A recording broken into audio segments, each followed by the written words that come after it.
hadlaynaa jabtarkeenii labaad ee friction. waa maxay friction ama friction sidaan kasoo arkay manhajkii waagii dowladii Soomaaliyeed ee kacaanka la qoray. friction waxa weeye lesid, macnaha lesid wax macnaha waa nusqaan, macnaha shaygan haddii friction shaygan for example meeshan ayuu yaalaa body waaye, waxa uu saaran yahay blankan. shaygan haddii uu halkan u socdo, blankana uu yahay mid taagan ama mid socdo oo dhankan kale u socdo, marka meeshan waxaa ka dhalanaya wax macnaha awood ayaa kasoo baxaysa. awooddaas ayaa waxa la yiraahdaa friction. frictionka marka laba ayaa loo kala qaadayaa, waa smooth iyo rough. macnaha smooth meel siman, meeshan oo kale warqadda markay siman tahay wax shayga smoothka macnaha frictionka ka dhacayo, iyo meeshan markii ay macnaha rough tahay frictionka ka dhacayo way kala duwan yihiin. roughka badanaa sifilka si fiican aad iyo aad looga hadlaa. roughka ayaa waxaa loo kala qaadaya static iyo kinetic.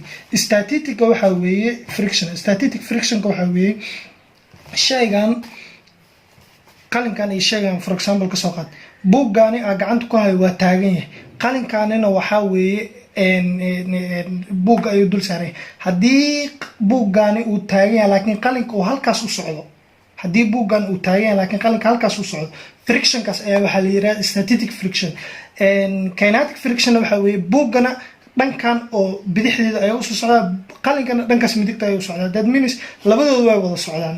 marka kaas ayaa waxaa la yiraahdaa midba midka cagsigiis kale, macnaha cagsigiis kale kan iyo kan isku meel mu socdaan, saasay u kala socdaan. cagsigiis midka kale ayaa waxaa la yiraahdaa kinetic friction. midka oo hal mid kamida uu taaganyahayna waxaa weeye static friction. okay, marka frictional force waxa la jiro iyadoo la midgareynayo directly proportional waxay ku tahay normal force. frictional force-ga badana waxay direct proportional ku tahay normal force-ga. okay, frictionka F-tan waxa weeye coefficient of friction, kana waxa waa normal force. dib malan halaan theory ahaan ayaan ugu hadlayay problemka saxda ah, macnaha ilaa iyo 4 problem ayaan isku dayayaa inaan ka dhigo labo simple ah iyo labo xoogaa rough ah. okay, shayga waxa weeye problemka koowaad 200 body is resting. macnaha resting markii lagu dhaho meeshaas waxaa ka fahmaysaa in frictionka uu yahay mid static, macnaha mid taagan midna uu socdo. that means planeka ayaa ah mid ka taagan, bodyga ayaa ah mid socdo ama lasoo jiidayo ama awood ay soo jiidayso. okay, resting on horizontal surface waa kana planeka plankan waa si horizontal ah, shayga objectigana waa la jiidayaa, waa 100 pound kor ayaa loo jiidayaa. so meeshaan marka waxaa jira waxa la coefficient friction, meeshaan waa laga saaraa f-taas ayaa coefficient friction lahaa 0.2.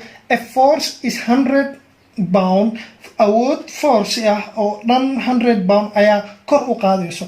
angalka ama tiitada ama directionka ee 100 pound iskaas ee planeka ugu soo dhacaysa ayaa 30 degree. so marka waxaa la doonayaa inaad soo saarto frictional force-ga soo saar and limiting frictional force, adoo limit gelinaysa frictional force. okay, aan guda galno shayga waa kana su-aasha. mar walba shayga marka hadda wuxuu u socdaa dhankaas ayaa loo jiidayaa oo dhankan macnaha horizontalkaas ayaa u socdaa. haddii motionka waxa la jiidayo objectiga oo dhankaas u socdo, socodka oo dhankaas u jiidmaya, macnaha socodka motionka ayaa halkaas u socdo, motionka ayaa halkaas u socdo. motionka markuu halkaas u socdo waxaa xeer ama waajib in frictionkan oo dhankan u socdo. waa opposite, labadooda waxay isku yihiin opposite direction. frictionka waa inuu u socdaa opposite-ka motionka. okay, imaana marka example-kan bodygan walaxan ayaa la jiidaya, dhankaas ayaan loo jiidaya. dhankaas maadaama loo jiidaya force-ga aan heli doono ama force frictionka waxaa weeye dhankan bidix ayuu u soconaya, opposite of the motion. normal force-ga mar walba haddii tahay soo dhan waxay ku tahay direct proportional to the friction. okay, shaygan marka aan sameyno free body diagramkiisa waa kana saan noqona free body diagramkiisa 100 pound-gan haddii aan ku apply gareyno sida globally marka aan dhahayo waxaa weeye x and y. inta waxaa waaye x axis, intana waxaa waaye y axis. okay, sida globally haddii aan ku apply gareyno shaygan oo free body diagram u sameyno wuxuu noqonaa saan. saan markuu noqdo waa taqaanaa all simple waa sidii waxaa loogu shaqeynayaa oo ah resultantiga ugu shaqey jirno examplekan wuxuu la xoogaa u egyahay ama badanaa u egyahay resultantiga laakiin ma ahan examplada soo socda sidaan ma noqon doonaan insha allah marka waa kana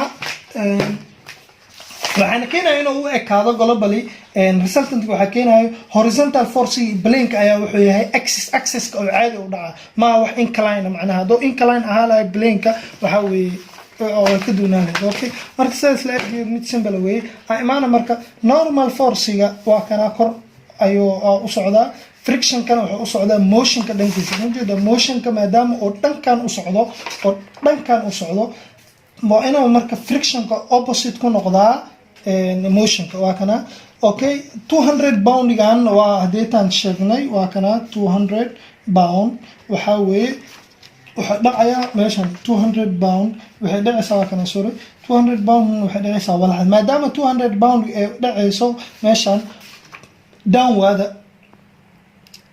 marka waxaa loo baahan yahay in laga shaqeeyo so marka 100 pound gan oo kor u socotay waan ka shaqeynaynaa sida resultantka caadiga ama 100 pound marka tiigtada markay dhankaas soo xigto 100 cos 30y halkaan markay soo xigto 100 sin 30y friction force-gana dhankan ay u socdaa normal force-ga oo direct proportional friction-ka ku ahna kor ay u socdaa 200 pound gan hoos ay u socdaa marka summation of x aan qaadano f summation of x waxay u socotaa negative side kama daama ay u socoto waa plus the minus way plus 100 cos 30 oo tan ah then is equal to 0 wax kama then meeshan waxaa kasoo heleynaa f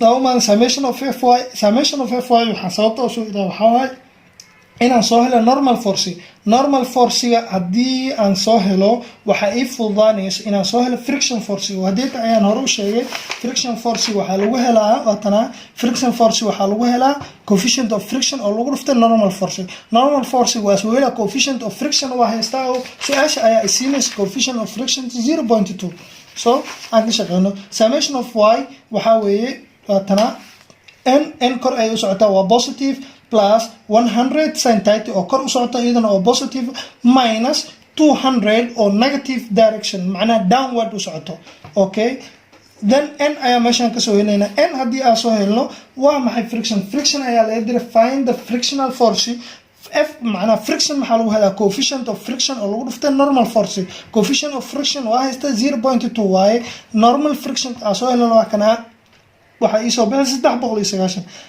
example kan aad iyo aad ayuu u fudud yahay insha Allah waxaan isku dayi doonaa ilaa 5 example kale inaan ka sameeyo friction ka inta karaankayga insha Allah waa sii wadi doonaa waa aniga Cabdiraxmaan Xayir ah aad iyo aad u mahadsantiin inta subscribe like share comment and sala socon